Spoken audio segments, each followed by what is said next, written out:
With me now to discuss the project are Sinn Féin's Rosie McCorley, the Ulster Unionist MLA Tom Elliott and the DUP's Edwin Poots. You're all very welcome to The View. Tom Elliott, first of all, on the basis of what you've just seen in Kevin McGee's report, are you any happier about this development? Well, I suppose firstly I'm pleased to see some of the development, and because I've been asking to see some of the detail of it for a couple of years now, and this is the first real insight that we've got.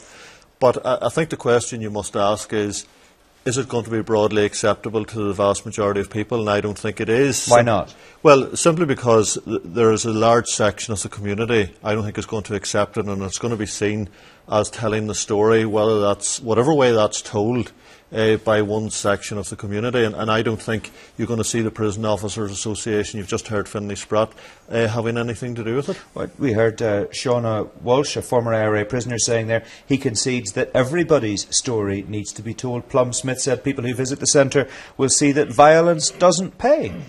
Yes, well, it's easy to say that everybody's story does need to be told, and so it does. But I don't think you're going to have it told there. That is the difficulty. I don't think that's the place for that story to be told, and I think it's going to be dominated by the Republicans, and certainly by those who were imprisoned there, and that's going to be a one-sided story, and you're not going to hear the broad spectrum of the prison officers or the security forces in that story. Edwin Poots, do you agree that it will be a one-sided story? Are you going to let that happen? Absolutely not, and we did fight to have all of the prison demolished at the outset. Jeffrey Donaldson, myself, nobody else fought the fight. Jim Allister didn't fight it, the Ulster Unionist Party didn't fight it. Yes, we did. So now that we're in this position, we have to make the best of the circumstances that we have. And I should say that was done under direct rule. And we will move on and ensure that this won't become a shrine to terrorism. We will ensure that the story that is told is fair and is balanced and it reflects what happened. And what happened was that over 25 years, terrorism reigned in Northern Ireland. Thank God we don't have that today. And we need to reflect on that was not a good thing. And I think the message that needs to go out to the world is that terrorism failed. The object of the terrorism was to take us into United Ireland. We're not in a United Ireland. We're not going to be going into United Ireland.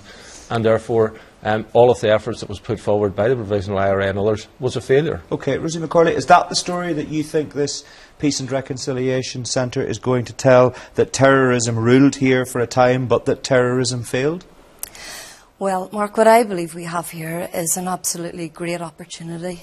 We've got a very good news story here. Out of the last 10 years, we've been trying to see the development of this site. We've got to a point now where it's going live. You've got the Royal Agricultural Society have already begun to build on the site. So we've got this opportunity to tell the story, and I think everybody should be telling their stories. And I don't accept that it's going to be just one group.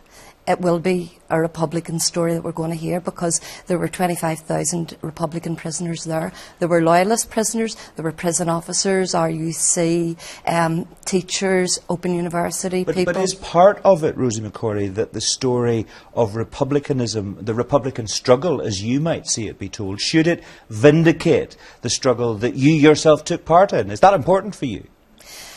I wouldn't actually speak about it in those kind of terms. Because that's what Edwin Poots and Tom Elliott are concerned about, that's what will happen. So what do you say to reassure them tonight? Well, that's not how we would see this going forward. We're viewing this as an opportunity in terms of peace building. This is going to be a peace centre. It's going to be iconic. It's going to be an opportunity to build on the peace process that we've been involved in since the Good Friday Agreement and before that.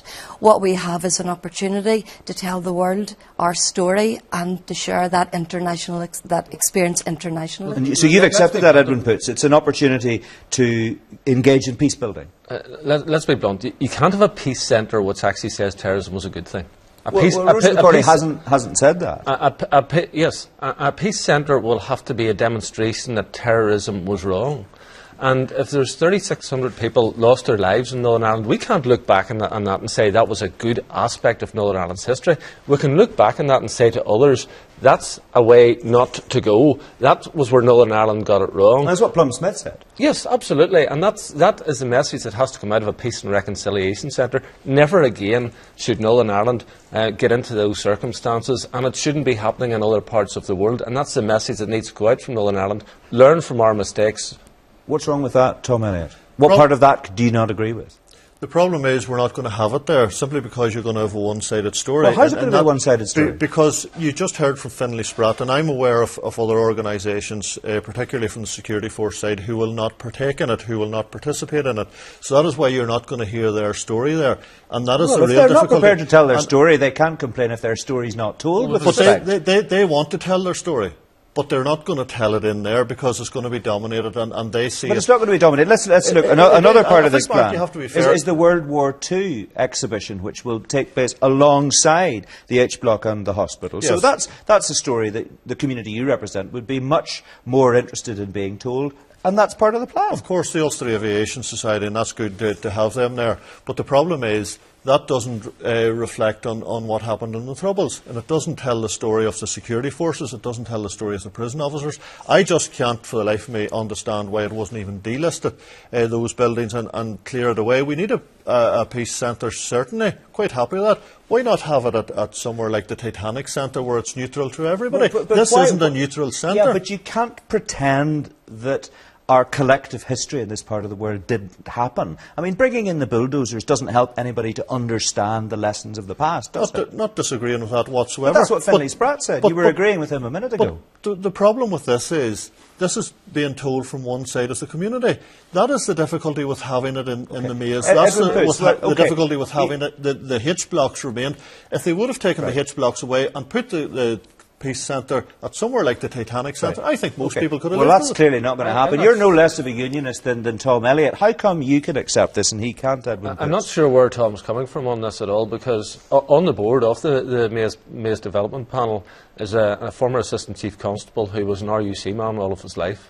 Now, if he thinks that, if Tom has no faith in individuals like that to actually ensure that that voice isn't heard, I think that's very regrettable. I certainly don't believe that that will be the case. Okay. And are all members of your party signed up to this? Because it's been very clear in recent years that there have been members of the DUP who were very unhappy. You said yourself you and Jeffrey Donaldson were unhappy. But I mean, people like Jonathan Craig, Nigel Dodds, they have spoken out against this in the past. Are they now reconciled to it? Do they see it as a positive way forward? The DUP's taken a corporate decision to move forward with this project. They've agreed with that, have they? And everyone is in alignment with that. Right. And we are moving forward with this project. So there are no dissenting voices within the DUP? The DUP are fully behind the First Minister in delivering this project, and we're delighted to have the Royal Ulster Agricultural Society on board.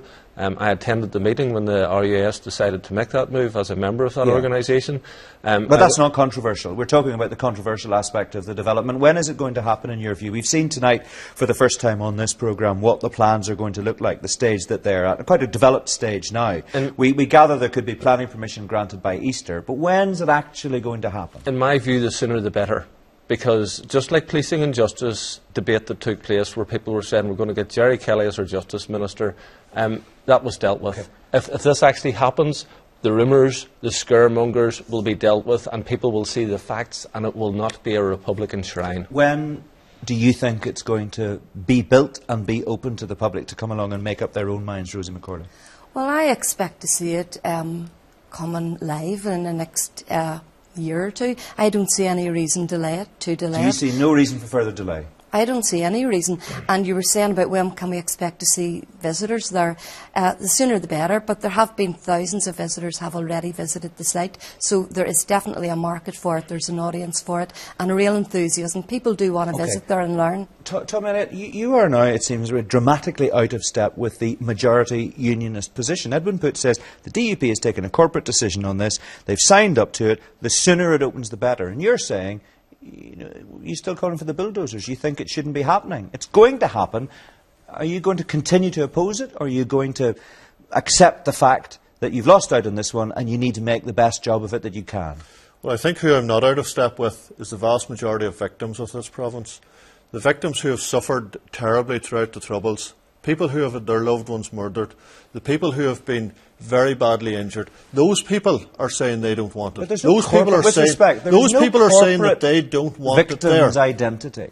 There are all kinds of victims who take all kinds of views and have had very different experiences. That's quite right. But you ask the vast majority of those victims, those innocent victims of the Troubles in Northern Ireland, they will tell you they don't want a peace centre at the Maze Long Cache, where the H block is retained, where they will attempt at least to make it a shrine, and it's going to cost. How do you respond to that, the Northern Edwin Ireland, Poots? and it's going to cost the Northern Ireland Executive a significant amount of money, and even at Europe is paying for most of it. At the running costs every year, sure, there's been demonstrated £650,000 a year. £650,000 a year. It's a pity Tom didn't take this position whenever the listing took place. Whenever David Trimble was in the lead, whenever there was an Ulster Unionist chairman of the Maze Development Panel, and it was left to others to try to stop it. But whenever Tom comes riding in, whenever the horse is bolted, he wants to close the stable door. Edwin was Environment Minister, and he had the opportunity to delist it, and I even asked him when he was Environment Minister, and he said the buildings were necessary and required. No, I didn't say that. I said that it would be subject to judicial challenge that wouldn't stand up, and it would only make another fool of unionism to do that. All right, okay. Well, obviously not a meeting of minds as far as the two unionists on the panel are concerned.